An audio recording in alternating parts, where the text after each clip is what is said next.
নমস্কার বন্ধুরা, পম্পার কিচেনে আপনাদের সকলকে স্বাগত। ইউটিউবে এই প্রথমবার একটা ইউনিক রেসিপি নিয়ে হাজির হয়েছি। আজকের বানাবো টক ঢ্যাঁড়সের চাটনি। আমরা বাজার থেকে যেমন নর্মাল ঢ্যাঁড়স কিনে খাই, এটা ঠিক তেমন নয়। এটা দেখতে খুবই ছোট এবং স্বাদে বেশ টক। তাহলে চলুন শুরু করা যাক আজকের এই ইউনিক রেসিপি। আর আমার এই রেসিপি যদি আপনাদের ভালো লাগে তাহলে চ্যানেলটাকে সাবস্ক্রাইব করে পাশে থাকার অনুরোধ রইল। একদম নতুনত্ব একটা সবজি দিয়ে ইউনিক একটা রেসিপি বানানোর জন্য দেখুন এখানে আমি নিয়েছি টক ঢ্যাঁড়স। এটাকে আমরা টক ঢ্যাঁড়স বলি। আপনারা কি বলেন আমাকে অবশ্য কমেন্ট বক্সে কমেন্ট করে জানাবেন। এই টক ঢ্যাঁড়সটা দিয়ে একদম নতুনভাবে আমি আপনাদেরকে একটা রেসিপি শেয়ার করছি। এটা দিয়ে আমি একটা চাটনি বানাবো। প্রথমে এই টক ঢ্যাঁড়সটাকে আমি খুব ভালোভাবে ধুয়ে নেব। এই টক ঢ্যাঁড়সটা কিন্তু কিভাবে ছাড়াতে হয় অনেকে জানেন না, আমি দেখিয়ে দিচ্ছি কিভাবে ছাড়াতে হয়। তো প্রথমে আমি টক ঢ্যাঁড়সগুলো ভালো করে ধুয়ে নেব। টক ঢ্যাঁড়সটা আমি ভালো করে জল দিয়ে ধুয়ে নিয়েছি। এবার এটাকে আমি কেটে নেব। কিভাবে কাটছি আপনারা একটু লক্ষ্য করবেন। দেখুন এখানে আমি একটা টক ঢ্যাঁড়স নিয়ে নিয়েছি। টক ঢ্যাঁড়সের মেন ব্যাপার হচ্ছে আমরা কোন জিনিসটাকে বাদ দেব আর কোন জিনিসটা নেব, সেটাই হচ্ছে মেন ব্যাপার। আমি আপনাদেরকে দেখিয়ে দিচ্ছি। এই যে পিছনের যে মোটার দিকে যে অংশটা রয়েছে এটা আমি কেটে বাদ দেব। এগুলো দেখতে ছোট কিন্তু বেশ শক্তপোক্ত। তো এখানে আমি প্রথমে দেখুন এইভাবে কেটে নিলাম। এই দেখুন মাঝখানে একটা শক্ত অংশ রয়েছে দানা, তো এই দানা অংশটাকে আমরা বাদ দেব। এই দেখুন এই দানাটাকে আমি কেটে বাদ দিলাম। আর এই অংশটা আমরা নেব, এটাই কিন্তু দিয়ে আমি মেন রেসিপিটা বানাবো। আর এই যে ধারের অংশগুলো এগুলো কেটে বাদ দিতে হবে। দেখুন এই অংশটা আমি কেটে বাদ দিলাম আর এই অংশটা আমি নিলাম। আমি আপনাদের আর একটা টক ঢ্যাঁড়স ভালোভাবে দেখাচ্ছি। দেখুন দেখুন এটার চারদিকে পাপড়ি রয়েছে আর মাঝখানে এই বীজটা রয়েছে যেটাকে আমরা দানা বলি। এই দানাটাকে বাদ দিতে হবে। আর দেখতে দেখুন কত সুন্দর। আমি আরেকটা আপনাদের কেটে দেখাচ্ছি।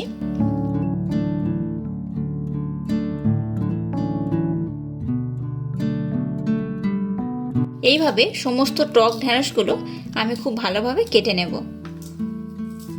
সমস্ত টক ঢ্যাঁড়সগুলো আমি ভালোভাবে ছাড়িয়ে নিয়েছি। আর দেখুন ছাড়ানোর পরও ভিতরে দেখুন অনেকটা ময়লা টাইপের থাকে, তো এগুলো ছাড়িয়ে আর একবার ভালো করে ধুয়ে নিতে হবে। আর দেখুন কতটা দানা বার হয়েছে। সমস্ত টক ঢ্যাঁড়সগুলো আমি আবারও খুব ভালোভাবে ধুয়ে নিয়েছি। এবার গ্যাসটাকে জেলে দিয়ে আমি একটা কড়া বসিয়ে দিয়েছি। কড়ার মধ্যে দিয়ে দিলাম সাদা তেল, একদম অল্প পরিমাণ আমি দেব। তেলটাকে প্রথমে আমি খুব ভালোভাবে গরম করে নেব। তেলটাকে আমি খুব ভালোভাবে গরম করে নিয়েছি। এবার এর মধ্যে দিয়ে দিলাম একটা শুকনো লঙ্কা আর একটা তেজপাতা, আর দিয়ে দিলাম 5 ফোড়ন একদম সামান্য পরিমাণে। গ্যাসটাকে লো করে এবার আমি এর মধ্যে দিয়ে দিলাম যে টক ঢ্যাঁড়সগুলো আমি কেটে রাখলাম, সেই টক ঢ্যাঁড়সগুলো।